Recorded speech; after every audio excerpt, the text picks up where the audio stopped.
are some lies in our science books. Taught it for 15 years. Even though I'm not teaching it anymore, I still like to study. It's so many neat things to learn. We're going to cover some of that tonight. Perception is being managed. We are being steered and guided by a hidden hand. The whole world has been duped by the media that is not real. Smart thinking, possible time traveler, smart thinking. That night, boom, contact memory. And then just, Alex, if you don't agree, you'll be sent to a re-education camp. Just because I'm old doesn't mean I've lost my touch with the ladies. A lot of people here tonight felt like they lost. You know why? Now, experts are suggesting that we're in a golden age of shape-shifting reptilian sightings. Now, why is that? I was, and still am, a huge conspiracy guy. I literally ran out of new tin hat topics to research. It was most definitely not capable of melting steel. Then I would be a crackpot if I thought that was the case. Welcome to the Hypothetical Institute, a podcast about conspiracies. My name is Luke. I'm Salty. And I'm Cam. And welcoming our new co-host, Andy Nolch. Oh, it's a bit on the nose, isn't it? Well, this is the thing. Yeah, there's not a lot of conspiracy podcasters in Melbourne. So when you find another one... Well, there's Jeff. Now there's Jeff. It only makes sense to join forces. Who's Jeff? Jeff from the We Are Change guy. Oh, yeah. Channel 31's Injustice. Yeah, Jeff O'Toole. That's not a podcast. It's a YouTube, though, isn't it? Or does he also podcast it? Well, vodcast. Thank you. No. Andy Nolch will not be joining our podcast. Just after we recorded the last show, it was revealed that he'd been arrested for defacing the memorial to Eurydice Dixon. Someone immediately tweeted at me the fact that he was a Melbourne-based conspiracy podcaster.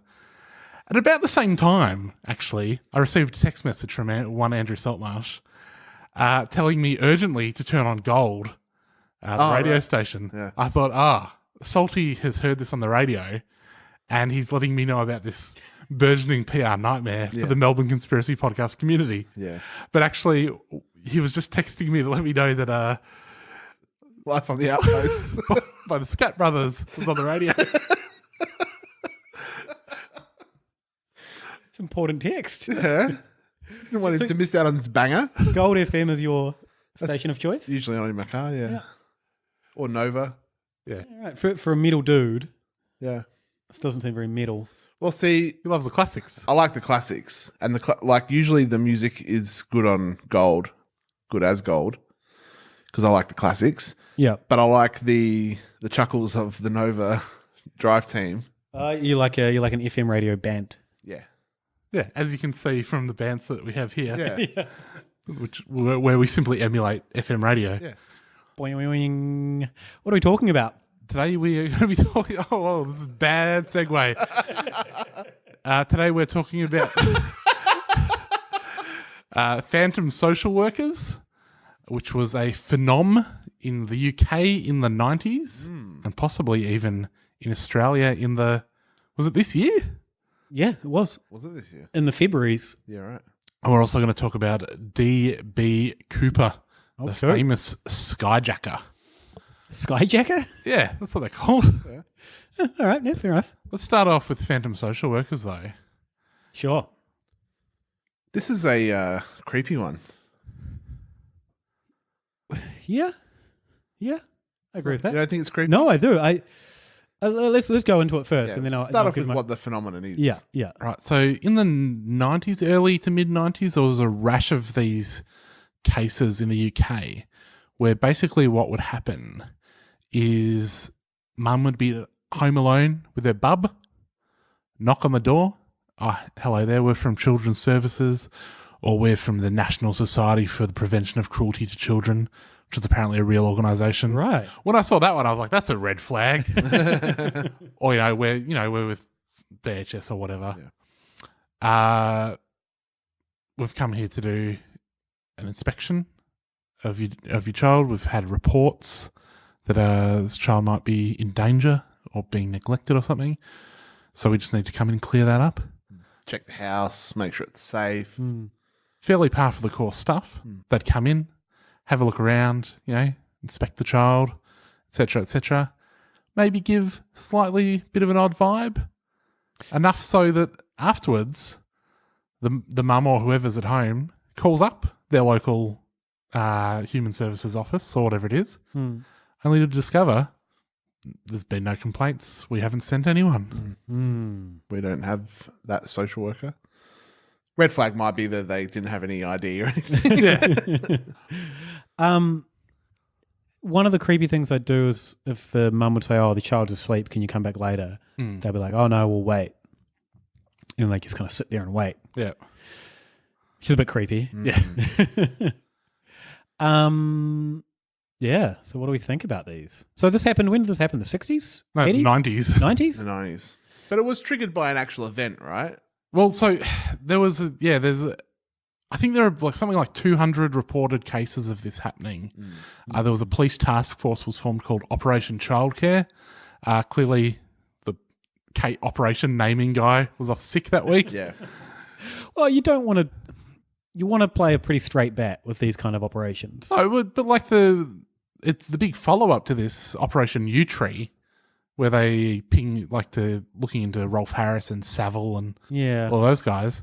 That's a good classic operation name. Right. Operation Childcare. It's like, well, firstly, children aren't actually being looked after at any point. Doesn't even have anything. Should have been Operation Child Scare. Salty. Hey, get him in there.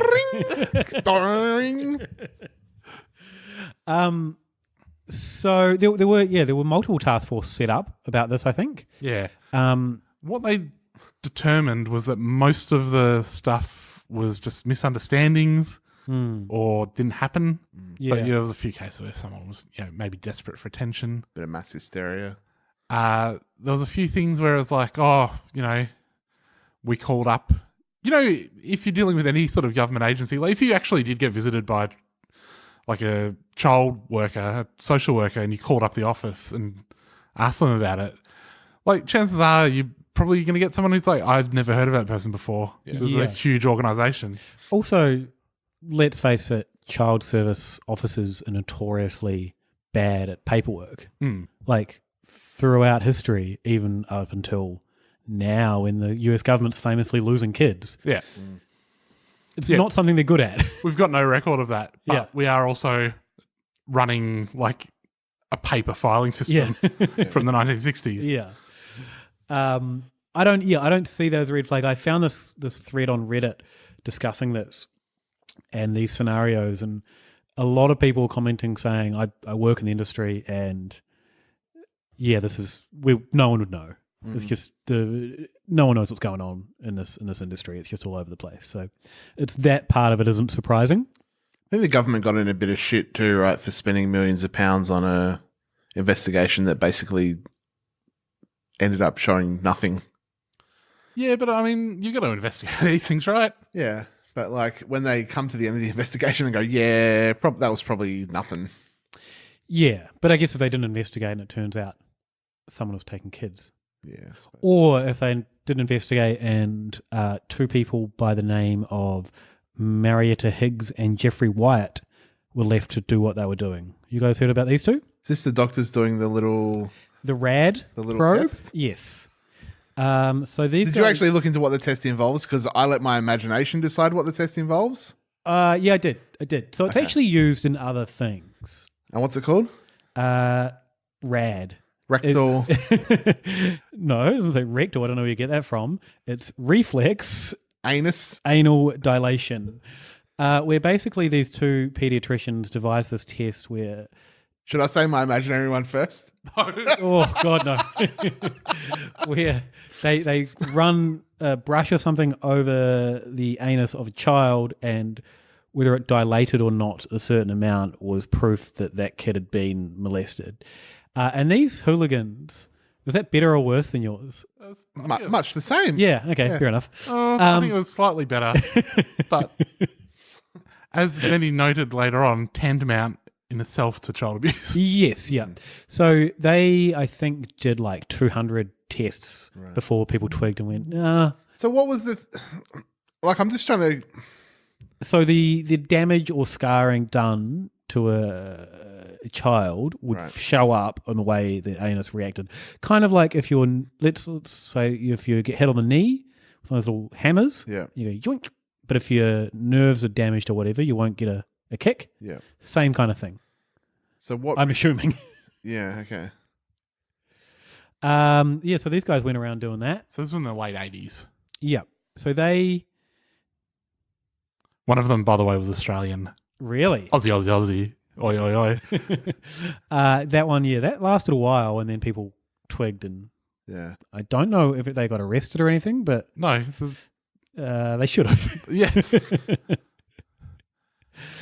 Yeah. What else? Well, because that's something that happened in the late 80s in the UK. And sort of the backlash to that when it was determined that, oh, hang on, this is a bit weird. It's sort of because a whole heap of kids got taken away from their parents because of that. Yeah. For like no real good reason. And that sort of gave this, sort of set up the seeds for this thing to happen later on, this hysteria or whatever it was, to like allow that to manifest. Yeah. Because there was this distrust and there was this idea that your kids could be taken away for no reason. Of course, there's some other explanations. Could have been gangs of pedophiles. Yep. Which UK has no shortage of. Yep. That's fair.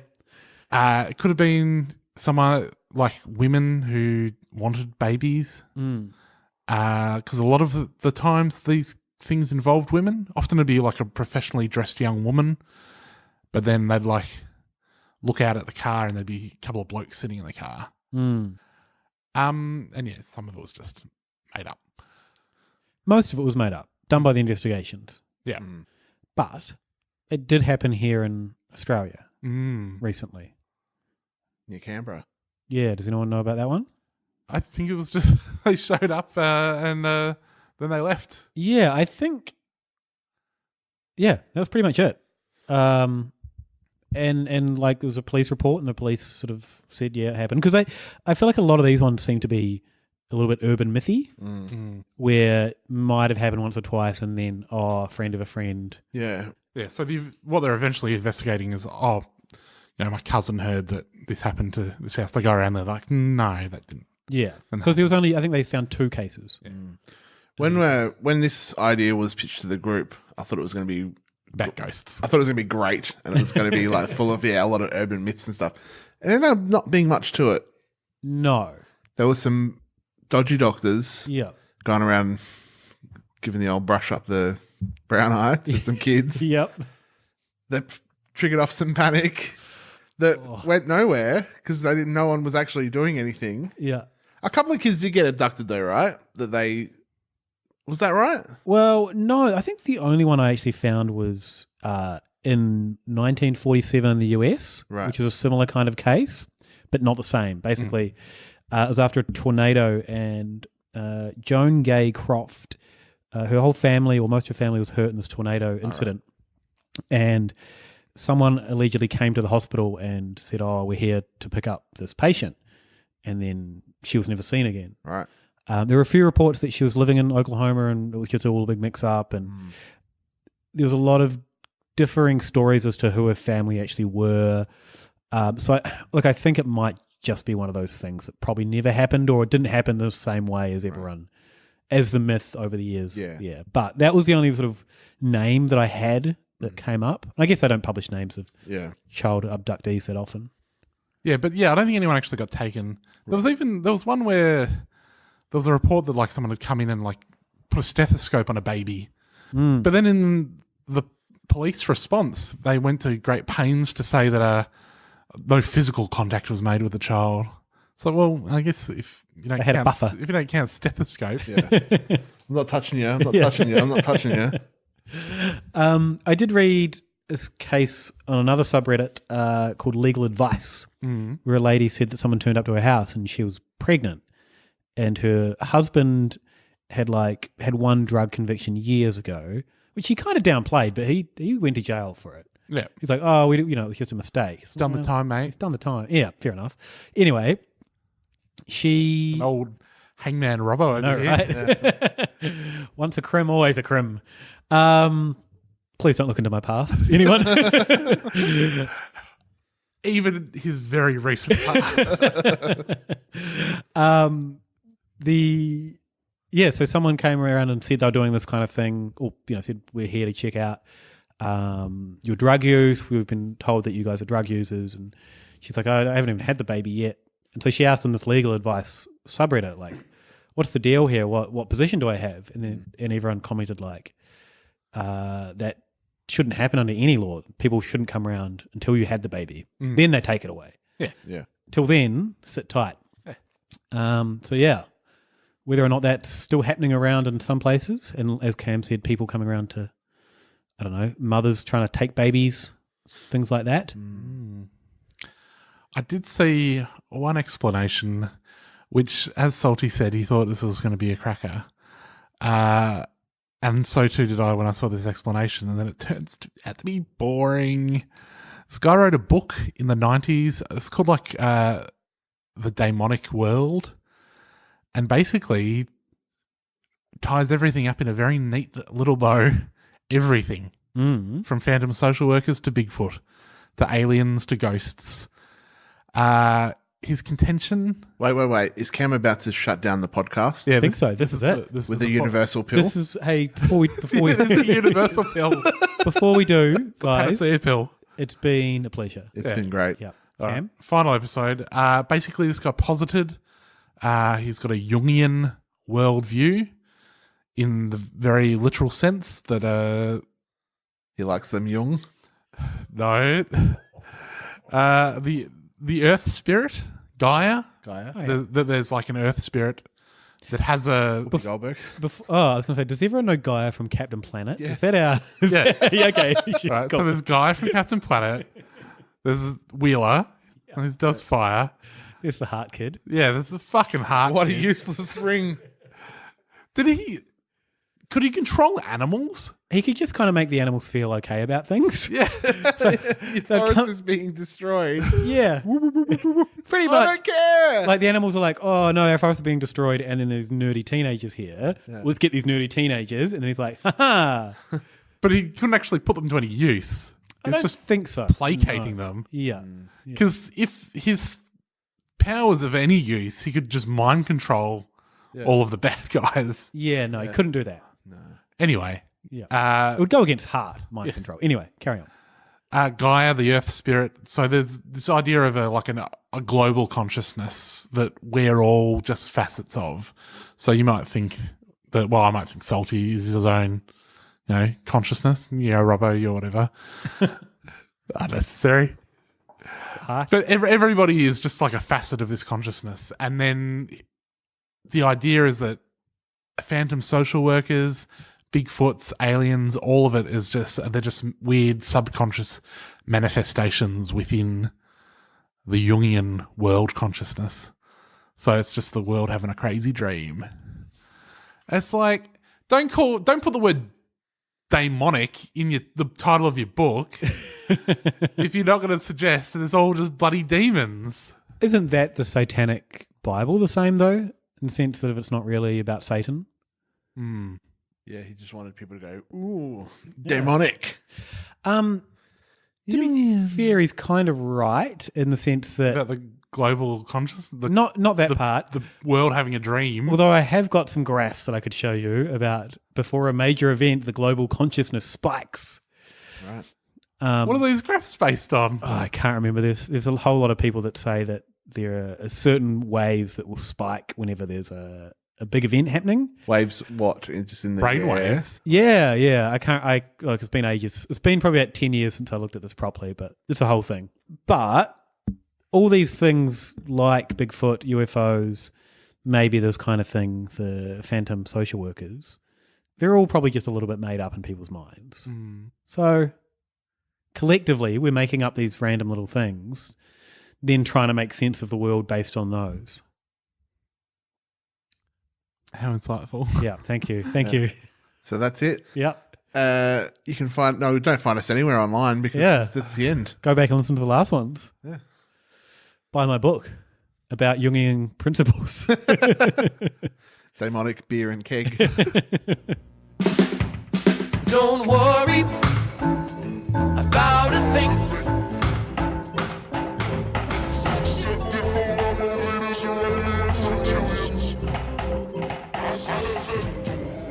I just want to say one more thing. Yeah. In the 80s, when these people were doing the reflex anal dilation technique, it's really unfair of them to call it rad. Yeah. Yeah. Like, that was peak rad fever. Yeah. They're all using the word. The BMX movie was still like in everyone's minds of how good that was. Yeah. And then they come out. About the movie Rad or BMX Bandits? The movie Rad. Okay. Because that had BMXs in it. Yeah. So did BMX Bandits. It sure did. And that was rad. Yep. See, exactly. Yeah. All these things and these bloody, what are their names? Marita Higgs and Jeffrey Wyatt. Yeah. Ugh, get out of here.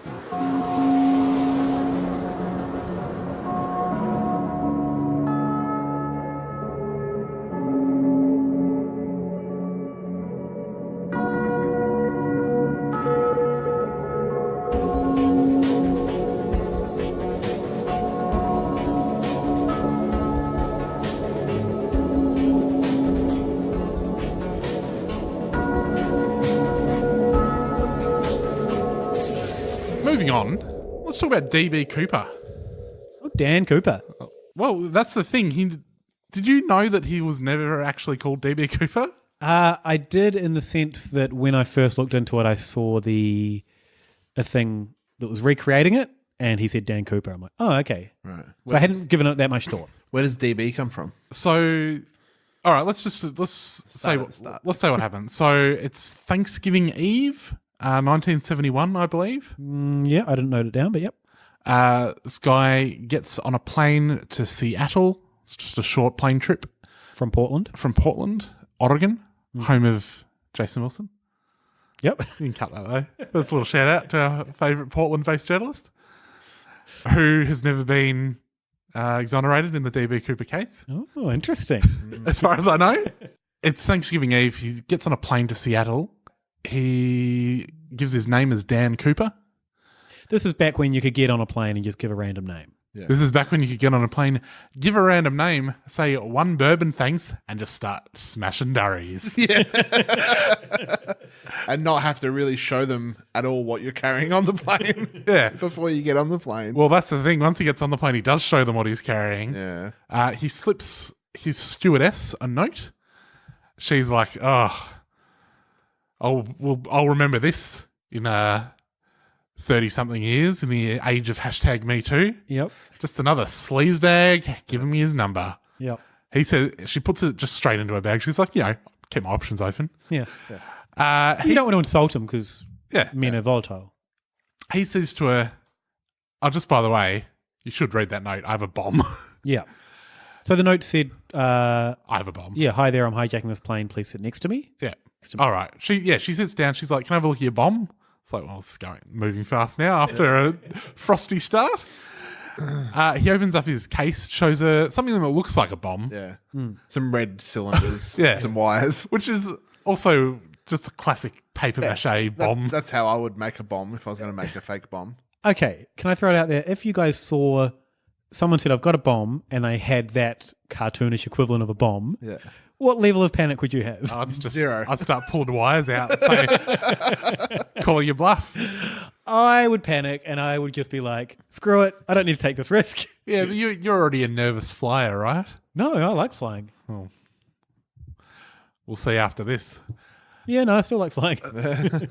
So anyway, he gives his demands, which is that he wants a whole shitload of cash delivered to the plane. So he wants them to touch down in Seattle, bringing on board a whole bunch of cash. $200,000.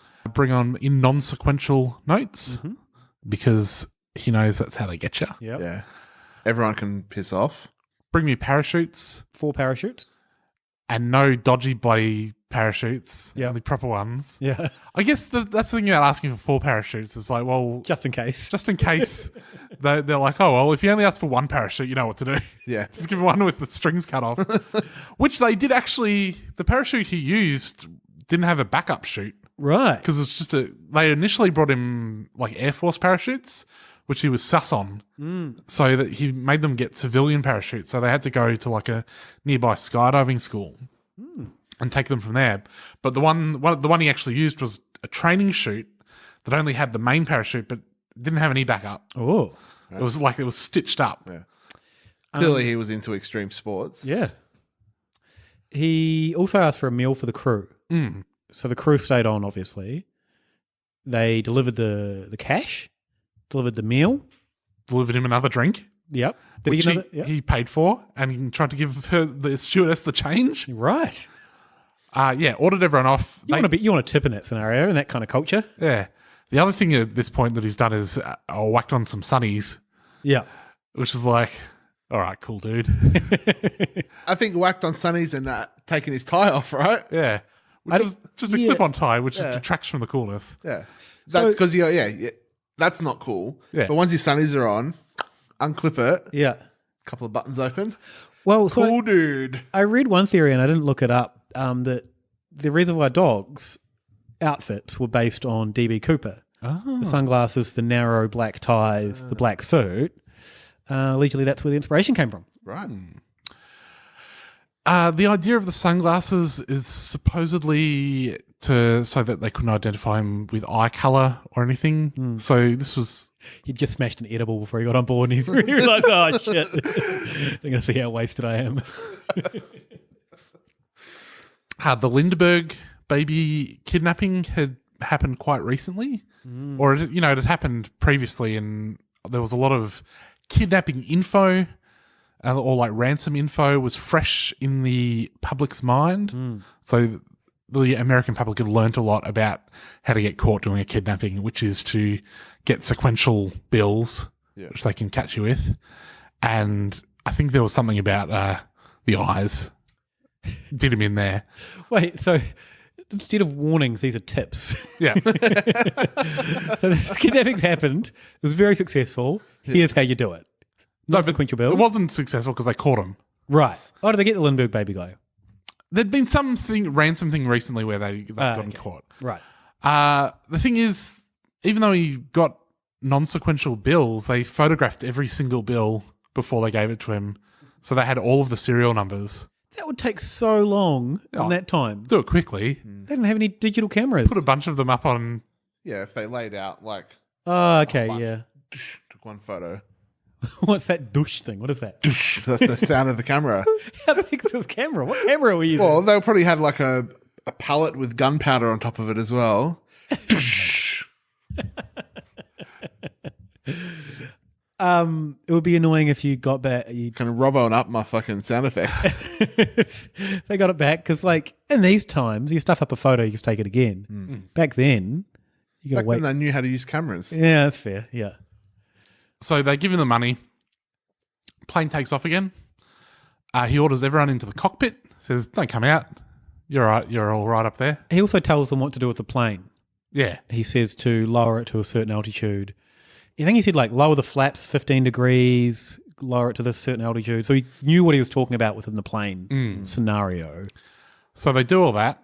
They're flying along, and then they notice the plane makes a sort of weird sort of move that is consistent with the back door being opened up. What's that little light flashing? Oh, it's just the bloody door light. So these certain planes, they had, on army things, you see the tail, there's a tail flap things goes down and they push things out the back. Yeah. Had one of those. Yeah. That's the technical name for it. Yeah. Tail flap where you push things out of.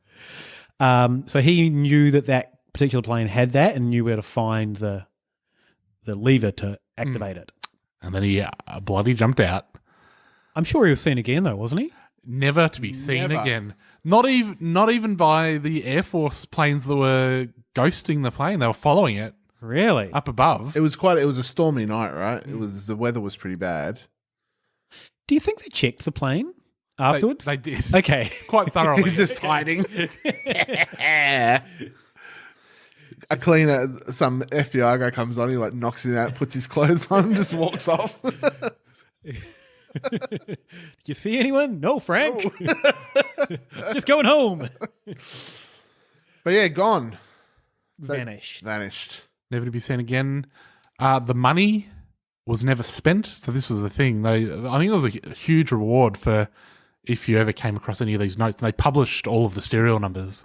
They did find some of some notes ripped up, right? In the bushland. Yeah, but not anywhere near where it should have landed. So in the 80s, a little kid found a whole bunch of notes that still had the lacquer bands on them. Right. So there was an issue where, the money wasn't anywhere near where it would have fallen. Even if it had fallen out of the plane while he was jumping out, it wasn't where it should be. And also, if it had fallen out of the plane and gotten washed along a river or something, in the time since that had happened, the elastic bands should have deteriorated. Yeah. So there's a theory that he might have buried some of the money, knowing that he wasn't going to be able to spend it, at least for a very long time. Wouldn't be that hard to spend money like that, right? Well, everyone's on the lookout for this money. And there was I don't know. There was a big reward for if you found one of these notes, and also because they had all the serial numbers, when the money goes back into the banking system, which would eventually, let's say you just spend it down the 7-Eleven, Slurpees for life. Yeah. on the government's dime. Yeah. Eventually that money is going to go back to the bank, and then they can trace it back to the 7-Eleven. They can say, who's been buying all of these Slurpees with these $20 bills? Back then, you go buy something, say, at a hardware shop. This is how I imagine the 60s or 70s. Hardware stores use banks, though, right? Yeah, but they take all their money in at the end of the day, or maybe the end of the week. Bank counts it up. Yep, good. We're all clear. And then it goes into whatever piles they have, the money pile. Someone does a little bit of diving later on. Yep. Once that's all happened, then they send it off to be counted somewhere, and then they pick up the serial numbers. How accurate could they pinpoint where that came from, do you think? I think they could. Okay. Yeah. Well, you were both high-pitched about it, so... So, now that we've gotten that out of the way, Salty, the reason he's known as DB Cooper, even though his name was Dan Cooper, is that the police, so they begin a police investigation, and their first theory is, well, let's knock out the simple one. What if it's just a guy called Dan Cooper? Yeah. And so there was a local crim by the name of DB Cooper. They go around to his place and they're like, wasn't you, was it, you bloody goose? It's like, no, it wasn't me. But it gets reported that they've gone and visited DB Cooper, and then some journo has got on that name in his head, and when he's written his article, he's put in DB Cooper instead of Dan Cooper, and it just entered the mythos. What sort of an idiot journalist would get someone's name wrong? Something I did exactly this week. Silly duffer. So have you guys heard of the comic book DB Cooper, or Dan Cooper, sorry? No. So there's this Belgian-Canadian comic book that was, the name of the protagonist was Dan Cooper. Right. He was a pilot. One of the comics, I think specifically, jumped out of a plane with a parachute and satchels of money. People were theorizing that this DB Cooper might have come from Canada, based on the fact that it was quite an obscure comic in America. And it was all based on that. He was reliving the comic of Dan Cooper. Doesn't sound like a Canadian thing to do, though. Oh, maybe that's why no one suspects. Although, a famously polite hijacker. Yeah, there you go. He even got meals for the crew. Yeah. There was that sounded very Canadian. There was a theory for a while that the main character in Mad Men was going to end up being DB Cooper, right? Don Draper. That's how that show. People were theorizing that they reckon that's how that show was going to end, with him being DB Cooper. Huh. That's fun. I never watched Mad Men, so I don't know, I don't know how much weight that holds against his character or not. Should we go? All I know is that he's got a massive cock. Does he? John Hamm. Oh, really? Famously, massive dick. You can cut this though.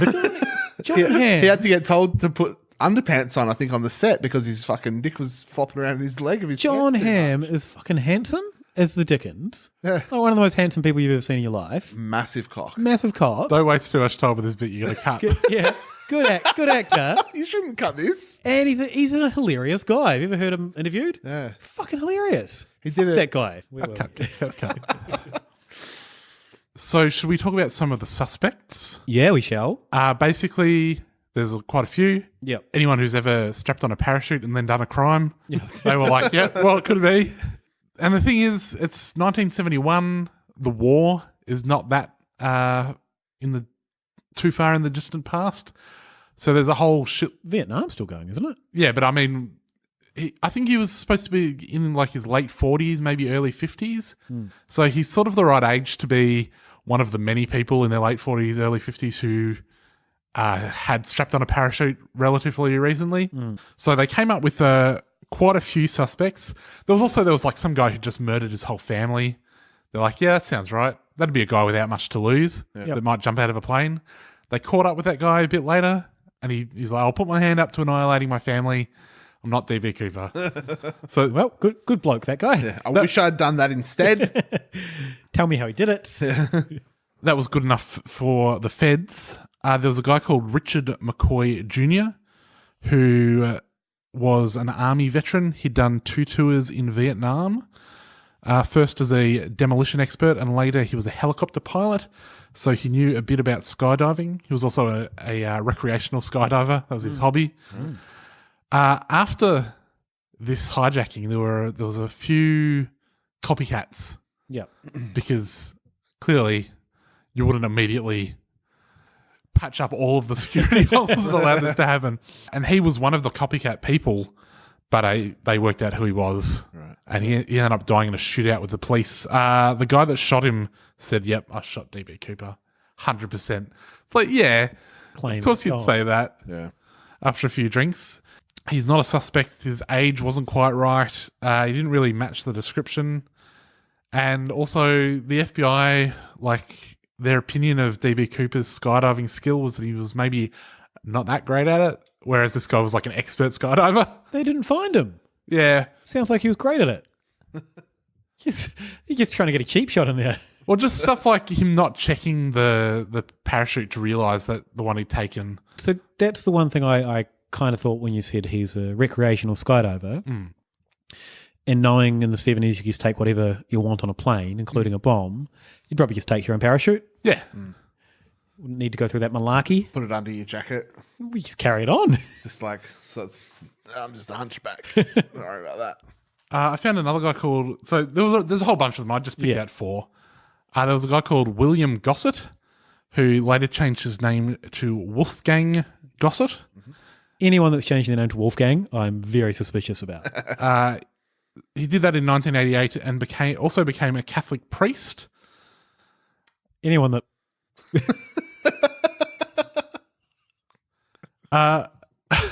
According to a passenger on the plane, he shared a physical detail with the hijacker. It's not clear what that is. Massive dick. All right, I guess you've got to leave all that stuff in.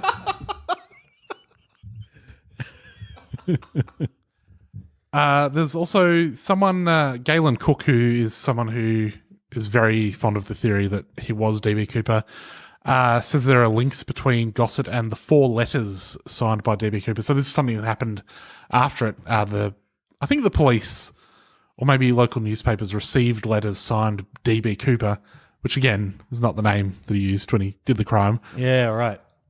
But it's really not clear whether the actual guy sent them. Probably not, because he's dead in a forest somewhere. Although, if after the fact he had been like, oh, they've been reporting me as DB Cooper, fuck it, DB Cooper, sign these letters. Might as well, in for a penny, in for a pound. That's my brand now. Got to build this brand up. But late in life, he told his sons that he was DB Cooper, this Gossett guy. Yeah. And he also really looks like the sketch. Right. At the time, he was also, later in life, a paranormal investigator. Okay. And there's a great news report on YouTube from like 1985 where it's a weird news report because he's like showing them haunted houses and they put it together so creepily. They use like audio of little girls singing. Ring around the rosy, is, classic. Yeah. What a little girl ghost would sing. Yeah. But don't put it in the news. But in the news report, he says that he was in this house and a little girl ghost said to him, "I know who you are."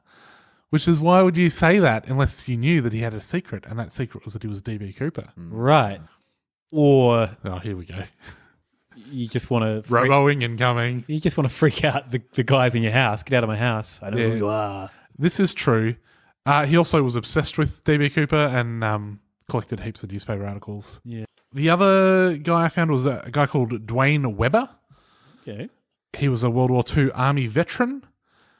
He also did a lot of crimes. He served time in 6 prisons between 1945 and 1968 for burglary and forgery. His missus fingered him for the crime.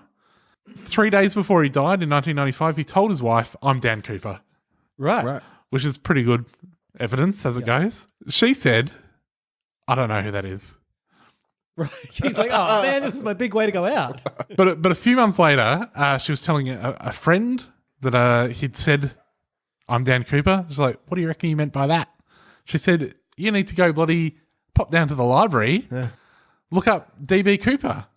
Load up the microfilm. Yeah. So she went to the library, she found a book about the case and discovered in the margins her husband's handwriting where he'd made a bunch of notations. Right.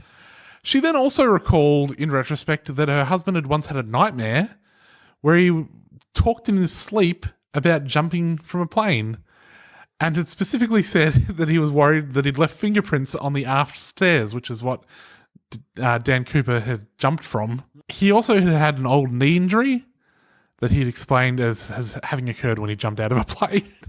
Jesus. If I was married to someone and said, "I had an old knee injury, I've got this knee injury, how'd you do it, love?" Because we're married. Yeah.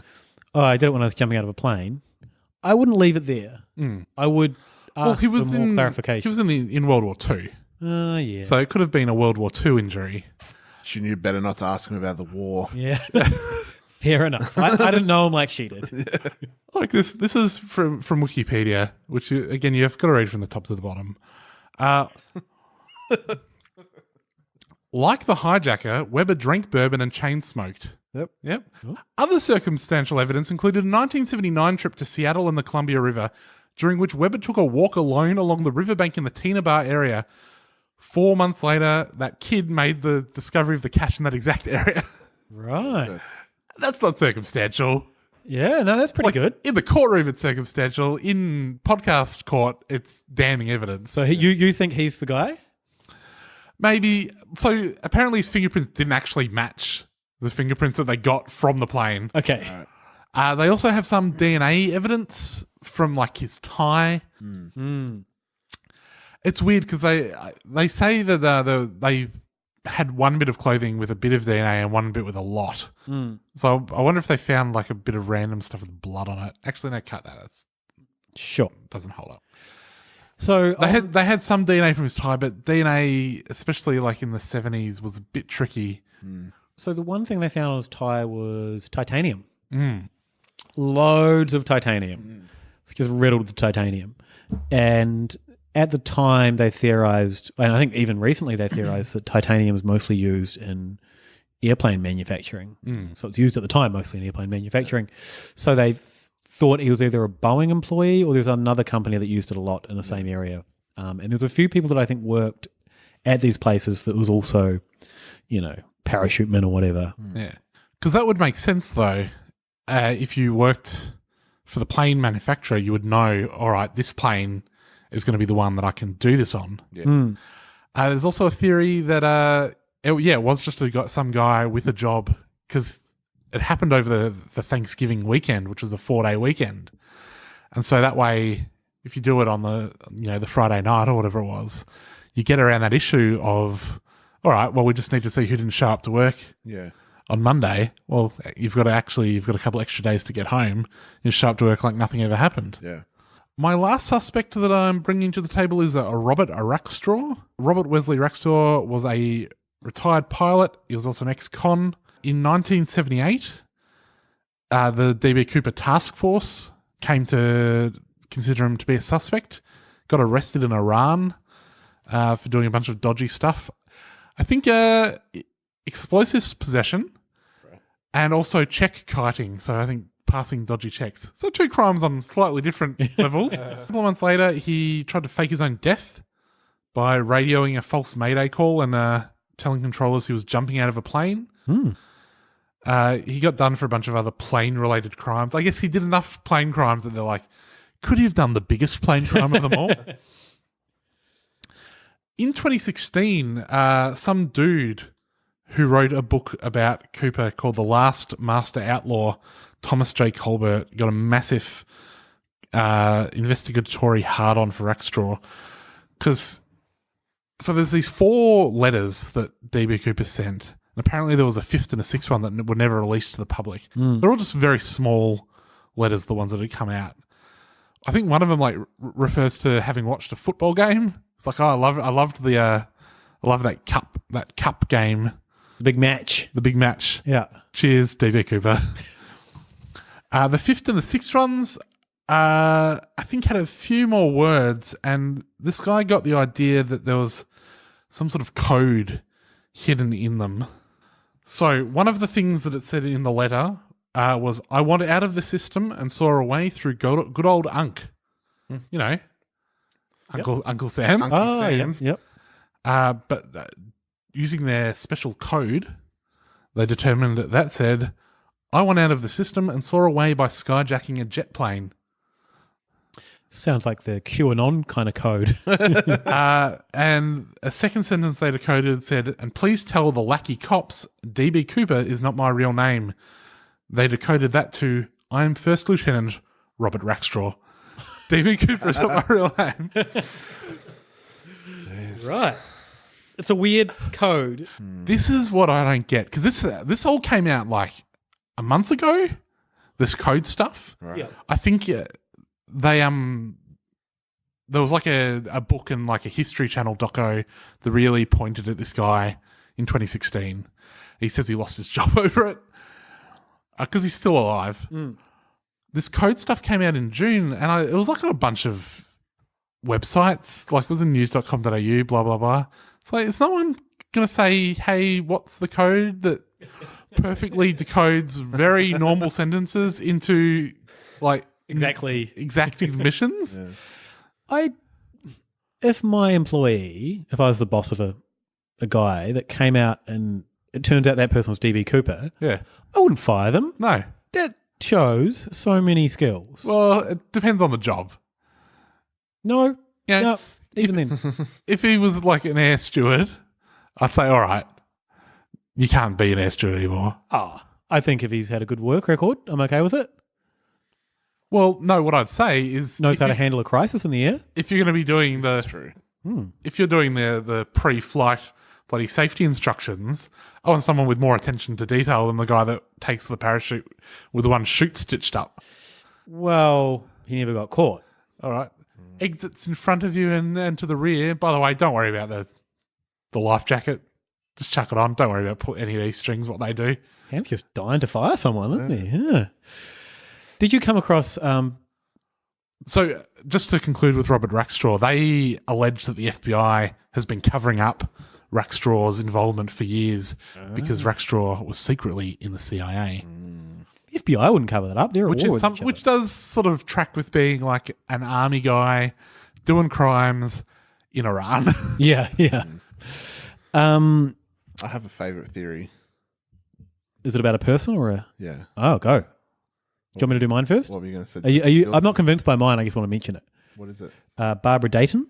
No. Oh, so Barbara... It's a woman. Yeah. So Barbara Dayton used to be known as Pat Dayton. Right. Wanted to get in the army, wasn't able to get into the army. Became, I think, merchant navy, or merchant air force. If I know anything from bloody Miles Mathis, you can't trust a merchant. No. And was a pilot and apparently very gung-ho about doing things. So known for taking risks, known for being a bit of a loose cannon in the air. And when she was, I think he at the time was parachuting. And then the story is the allegedly she went back into her own old persona as a man and she was working in a factory and people were joking about it afterwards, the DB Cooper thing. And they said, oh, maybe you were. Maybe you did this. And she allegedly said, this is a direct quote, never make a joke like that again. Which is what you would say if you were being bloody misgendered. Yeah. Like, maybe. Look at this bloke that did this crime, eh? Maybe it was you, Barbara. Okay, no, fair point. Yeah. All right. But there's a few other reasons, and a lot of people thought it was her. Yeah, she's very bitter about the aeronautic industry. Yeah. Right. And so it was like lashing out at planes. Yeah. My favourite theory is that DB Cooper is one Tommy Wiseau. You mean the writer, director, creator of The Room? Yes. Go Let's on. look at the facts. DB Cooper, no one knows where he was from. Real age, name unknown. The language used in the note was kind of weird. Like he wanted negotiable American currency, not just them fat bills. Yeah, fat dollar bills. As any white American man would say. The Benjamins. Give me them fat bills. Give me them Benjamins. Took a bunch of money, vanished mysteriously, and no one knows what happened to him. Now, cut to Mr. Tommy Wiseau. Wiseau? Yeah, whatever. Yep. Appeared mysteriously with a large amount of money. Yep. So, you're DB Cooper, you've got 200 grand, which in the 70s is a lot of money. Mm. Pop over to bloody somewhere in Eastern Europe. Yep. Invest your US dollar bills. Make a mint. Rock up later with a basically bottomless supply of money. Yeah. No one's going to be tracking your dollar bills in bloody Eastern Europe, are they? Slovakia, no, They're not going to look at your serial numbers. They haven't got photos of all your bills. Give me those American dollars. Yeah. His colleagues and everyone says that he's much, much older than he makes himself out to be. No one knows how old Tommy is, but he's apparently pretty old. Yep. Has a very strange accent that no one can pin down. Yep. And no one knows where he's from. Makes sense. Crack the case? Yeah. I wonder if there's code in the room somewhere. Oh, there must be. Yeah. He wears a suit a lot. He does. Sunglasses. Mm-hmm. Hang on, there's a picture. Salty just Wiseau himself. This was I actually did when I looked at it. What's this? What is this? Bloody side-by-side sketch and Tommy Wiseau. How's that? Oh, separated at birth. Yeah.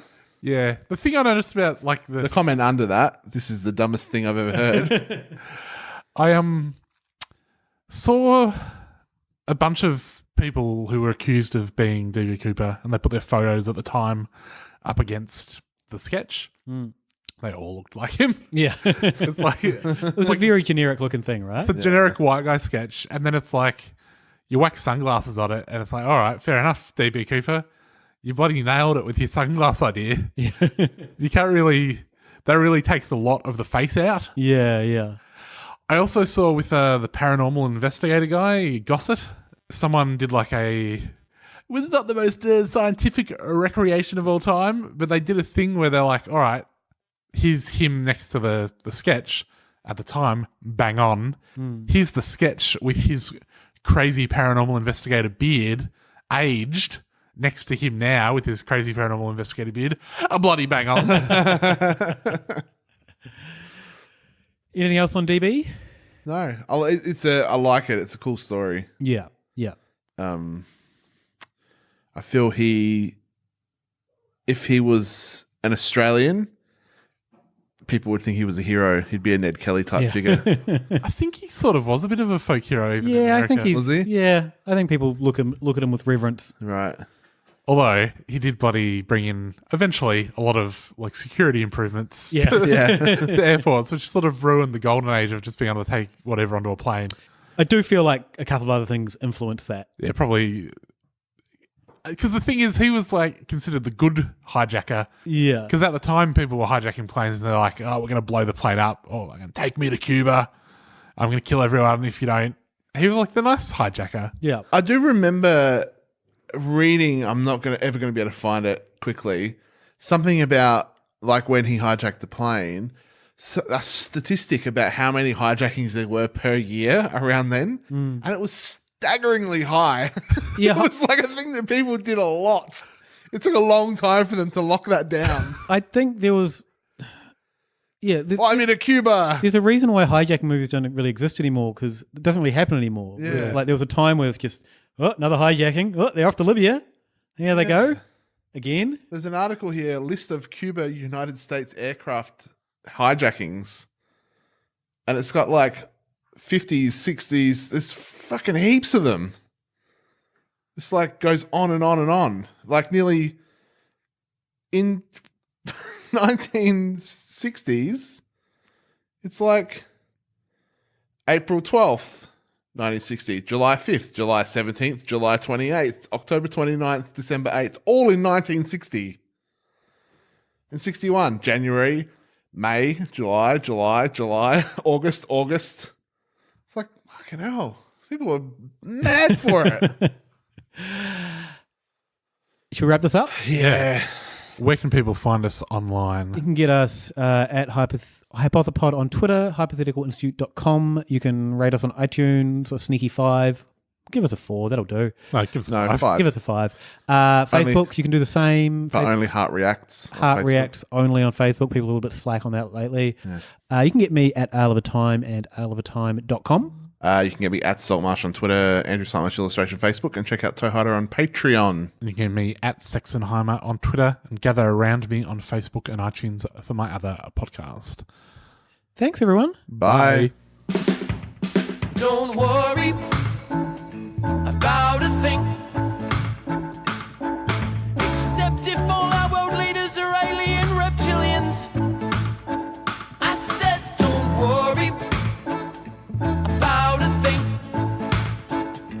except maybe the fluoride in our water supply contains mind-altering drugs. Don't worry about a thing, except whether or not Port Arthur was a false flag operation in which to disarm Australia. I said don't worry about a thing. I accept you can definitely hear John Lennon say I buried Paul at the end of Strawberry Fields Forever. Ooh, don't worry about a thing, except not only did Bush do 9/11, but he also keeps the planes out in Area 51, which, let's not forget where all of the aliens are. Don't worry about a thing, except Donald Trump is clearly a woman and you're just blind if you can't see that. Why don't you